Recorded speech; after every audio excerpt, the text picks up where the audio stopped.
Have you been told that your stress is causing you PMS? Hello, my successful and healthy earthlings. Mihaela Ragushia, naturopath and founder of the Natural Health Podcast. In today's episode, you're going to learn about your cycle and PMS, how stress causes your PMS, and then 3 tips to overcome your PMS. And at the end of this episode, I'm going to give you an opportunity to join a health and success-oriented community by clicking below and joining the Natural Health newsletter. And while I have you, click the subscribe button, the bell notification button, so you are notified whenever amazing videos like this come out.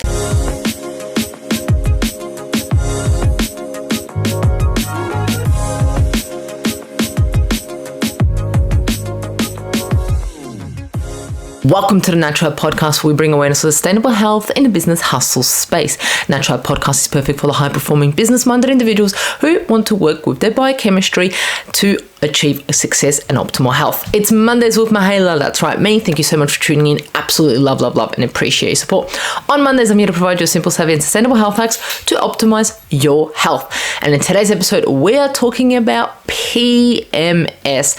And all my women out there, if you don't know what PMS is, you will know once you get your menses. And if you're over the age and you're going into menopause, you've probably forgotten what PMS is and you don't want to go there. But all the women in between, you will know what PMS is, right? Let's talk about your cycle in PMS, right?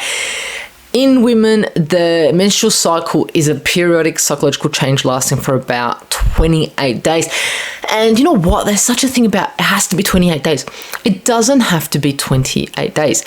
28 days is what it kind of like the average is. Some people, it has always been 25 days. And for some people, it has always been 32 days, for example.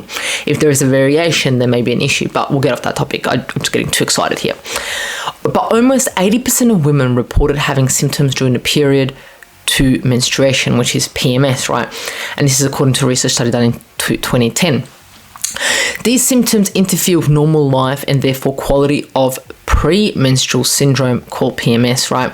In 20 to 30% of women, PMS refers to a series of cyclical physiological, emotional, and cognitive symptoms that regularly occur during the late luteal phase of the menstrual cycle. So just before we get our period, right?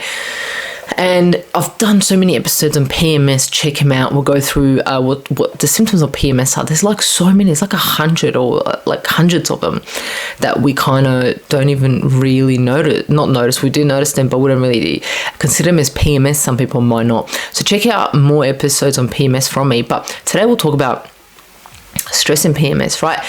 The interesting thing is the sex hormones secreted by ovaries can adversely affect the function of the hypothalamus, thereby causing changes in relation to stress hormones. Therefore, numerous researchers explored the mechanism of PMS from the perspective of stress, among them the automatic nervous system. So the automatic nervous system, the ANS, which we'll refer to, holds the sympathetic nervous system and the parasympathetic nervous system. Parasympathetic, rest and digest. Sympathetic nervous system, fight or flight. Anxious, go, and the other one's rest and digest, right? One of the stress psychological responses had received special attention. So this is kind of like what this study is going to go into, just give you a bit of a preview, but you may have always thought, well, I'm so stressed. Is that causing my PMS to go worse, or is my PMS causing my stress to go worse, or is there even a relation? So let's look into a little bit how stress causes your PMS, your premenstrual symptoms. So we know there's so many premenstrual symptoms. There's this large amount of premenstrual symptoms: anxiety, mood.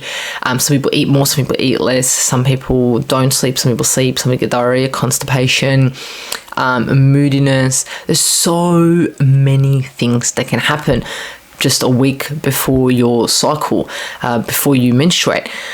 So compared to the healthy group, women with PMS have an imbalanced automatic nervous system response. So this is quite interesting, right? So this is saying that you've got a healthy bunch of women and you've got individuals who have PMS. The individuals who have PMS, they have an imbalance in their ANS, automatic nervous system. What did I say before ANS was? It was the parasympathetic nervous system and the sympathetic nervous system.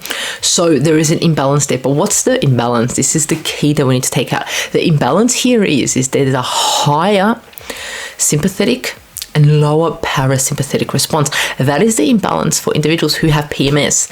This is crazy that this is what we've noticed.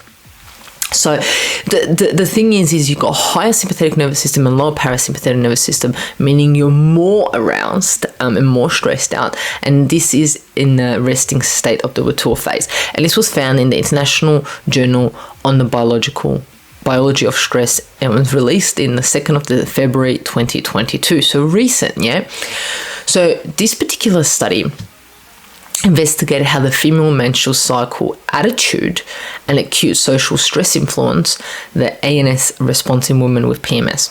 So first what they did is they took 277 women, were selected to measure the mediating role of women's menstrual attitude towards PMS, and they perceived ANS response. The second participants, about 50 women and 46 women without PMS, heart rate variability, reflecting the ANS function under social stress, were measured during various menstrual cycle phases. So if you want to read a little bit more about this study, it's quite interesting. I'll put the link below. You can go into and figure out a bit more into it, but I'm just going to give you the response about, stress and PMS. So essentially, in summary, the study revealed that the attitude to menstruation, and this is interesting because it looked at the attitude that us women have towards PMS, right, or menstruation.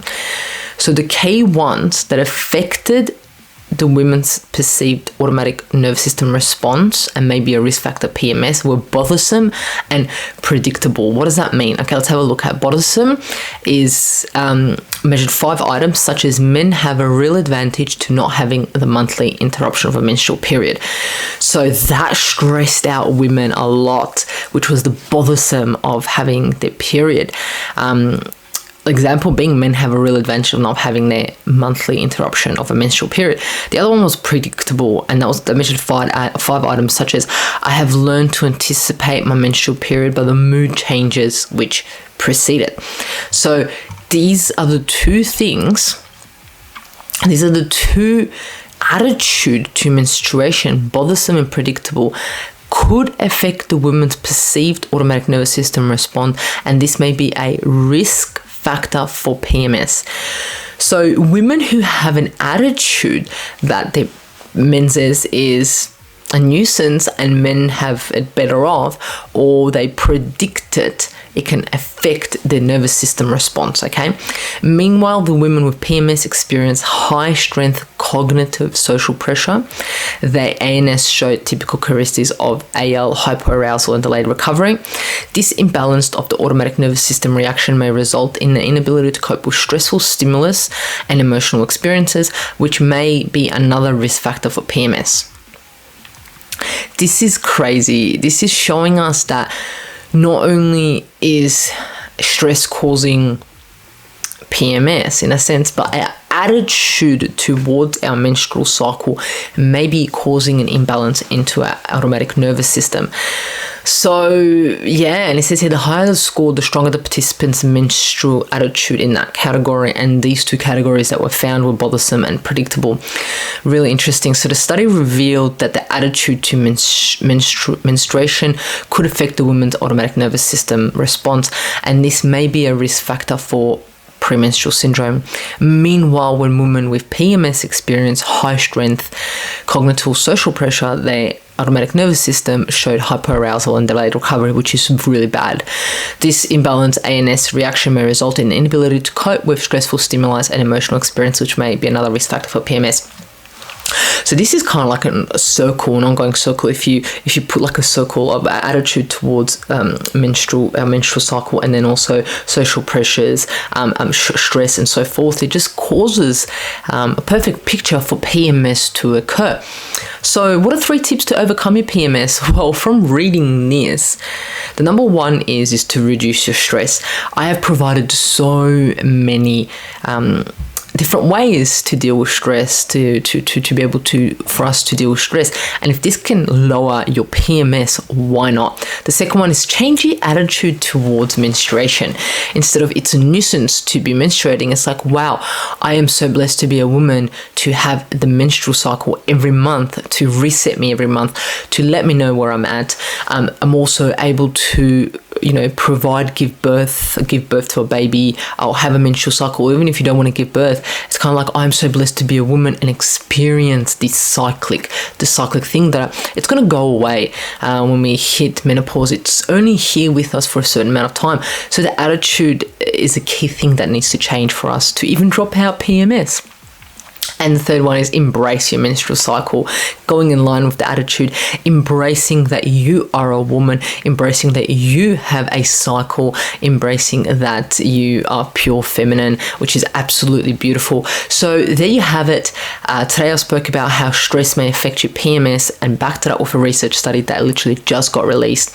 So the key that we've taken away from this is that your attitude towards your menstrual cycle may be causing you stress, which may be causing you your PMS, right? Your symptoms of premenstrual symptoms, causing you anxiety, headaches, and so forth, just because of your attitude or just because of stress going on around you. So what I'm here to tell you is that you can take control and you can overcome your PMS and be able to live a happy and successful life that you deserve, whilst also being a menstruating woman. So there you have it. If you know anyone who would absolutely love this episode, share it with them. And while I still have you, hit the like, hit the subscribe, bell notification button, whatever it is. Do what you do best. Love, like, share the Natural Health Podcast. And remember, if you want bonuses, if you want specials, some specials were like 50% off certain products, free consultations, free books. This is all available to my community, health and success oriented community, by clicking below and joining the Natural Health newsletter. All of this will be sent straight into your inbox every Friday. Nothing else is asked for you. I am just giving things to you just because I want you to get healthier. I want you to understand the power of your health. So there you have it. Thank you for joining us on Natural Podcast. And remember, the missing link between failure and success is your health.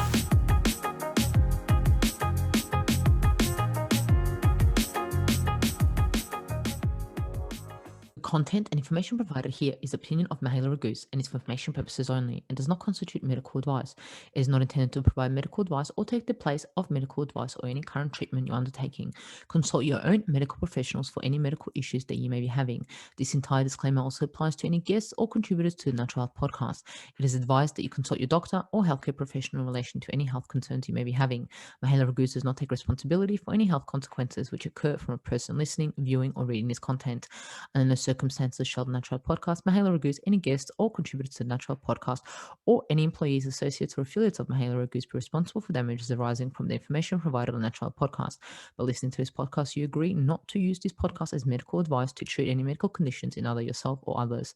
Please note, if you're taking prescription, do not stop your medication or start a new protocol, including but not limited to supplements, diet, lifestyle changes without consulting a doctor or healthcare professional. If you or any person has a medical concern, you should consult with your healthcare provider or seek other professional medical advice. Never disregard professional medical advice or delay in seeking it because of something that you have read or heard on the Natural Health Podcast or in any linked materials. If you think you may have a medical emergency, call your doctor or emergency services immediately. Neither Mahela Raguse nor the publisher of this content takes responsibility for the possible health consequences of any person or persons reading or listening or following the information in the educational content.